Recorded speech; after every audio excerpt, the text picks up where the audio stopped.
Supreme court కూడా తప్పుడు సమాచారం ఇచ్చి అందులో కూడా లేనిపోని సమస్యలు సృష్టించే పరిస్థితికి వచ్చారు నరేంద్ర మోడీ గారు.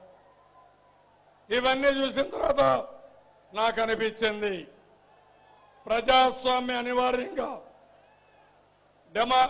ప్రజాస్వామ్యాన్ని కాపాడుకోవడానికి ఈరోజు దేశంలో ఉండే అన్ని పార్టీలు కలిశాం. ఒకటి రెండు పార్టీలు కాదు, నేను అందరినీ కలిశాను. నేను ఒక నిమిత్త మాత్రాన్ని, నాకు అధికారం కోసం కాదు. 40 ఏళ్లు మీరు గౌరవించారు, దేశం గౌరవించింది. దేశాన్ని కాపాడుకోవాలని ప్రజాస్వామ్య అనివార్యంగా ఈ రోజు ముందుకు పోయాం. నిన్న కూడా మీరు చూశారు, మళ్ళా ఒక ఆర్డర్ తీసుకొచ్చారు. గవర్నమెంట్ ఆఫ్ ఇండియాలో ఉండే 10 ఆర్గనైజేషన్లు మీ ఫోన్ ట్యాప్ చేయొచ్చు, నా ఫోన్ ట్యాప్ చేయొచ్చు, నా కంప్యూటర్లో ఉండే ఇన్ఫర్మేషన్ తీసుకోవచ్చు. అంటే ఇంకెవరిని బతకనియరు, ఎవరికి స్వేచ్ఛ లేదు, ఎవరు కూడా ధైర్యంగా ముందుకు పోకుండా అందరినీ బెదిరించే పరిస్థితి ఈ బీజేపీ నరేంద్ర మోడీ గారు తీసుకునే పరిస్థితి వచ్చింది.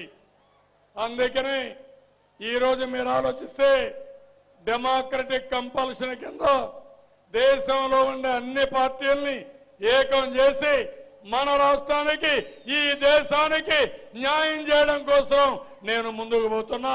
నాకు మీ ఆశీస్సులు కావాలి.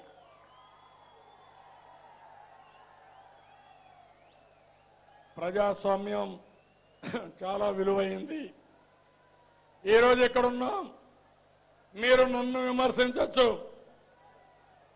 ఇంకొకరు చెప్పచ్చు, పేపర్లో రాయొచ్చు. కానీ ప్రజాస్వామ్యం దెబ్బతింటే మనం ఏమీ చేయలేం. ఈరోజు మీడియా భయపడుతున్నారు, పారిశ్రామికవేత్తలు భయపడుతున్నారు, స్వేచ్ఛ లేకుండా బ్రతుకుతున్నాం. ఇంకో పక్క ఈవీఎంలు ఉన్నాయి, అది కూడా మీరు గుర్తుపెట్టుకోవాలి. ప్రజాస్వామ్యాన్ని కొంతమంది ఏవైతే ఓటింగ్ మెషిన్స్ ఉన్నాయో దానికి అప్పచెప్పడం కూడా కరెక్ట్ కాదు. నేను టెక్నాలజీ తెలిసిన వ్యక్తిని, ఎన్నో సంవత్సరాలుగా టెక్నాలజీని ఈ దేశంలో ప్రమోట్ చేసిన వారిలో మొదటి వ్యక్తిని నేనేనని చెప్పి కూడా నేను మీకు తెలియజేస్తున్నా. ఆ రోజు టెలికాం పాలసీ కోసం వాజ్పేయి గారి పీరియడ్లో ఒక కమిటీ వేస్తే ఆ కమిటీ ఆధ్వర్యంలో ఒక రిపోర్ట్ ఇచ్చి డీరెగ్యులేషన్ కూడా తీసుకొచ్చాం.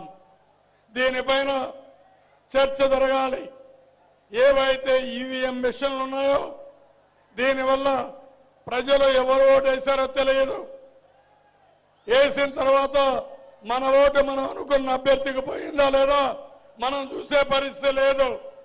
ఒకవేళ ఎవరైనా అభ్యర్థి ఓడిపోతే 5 సంవత్సరాలు కష్టపడితే మళ్ళా ఒకసారి రీ ఓటింగ్ కౌంటింగ్ కూడా అవకాశాలు ఇచ్చే పరిస్థితి లేకుండా పోయింది.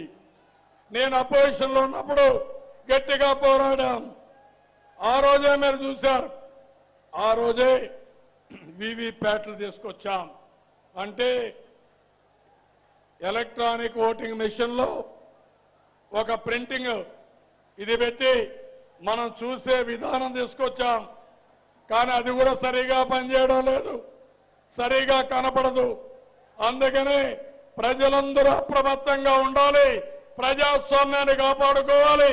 అవసరమైతే పాత పద్ధతిలోనే పేపర్ బ్యాలెట్ ఈ ప్రజాస్వామ్యానికి శ్రీరామ రక్ష. వార్తావాణి న్యూస్ ఛానల్ ఎప్పటికప్పుడు రాజకీయ, సినీ విశేషాలు, స్పోర్ట్స్ మరియు సాంకేతిక పరమైన మరెన్నో విషయాలను మన ముందుకు తెస్తుంది. మరింత సమాచారం కొరకు వార్తావాణి న్యూస్ ఛానల్ ని సబ్స్క్రైబ్ చేయండి.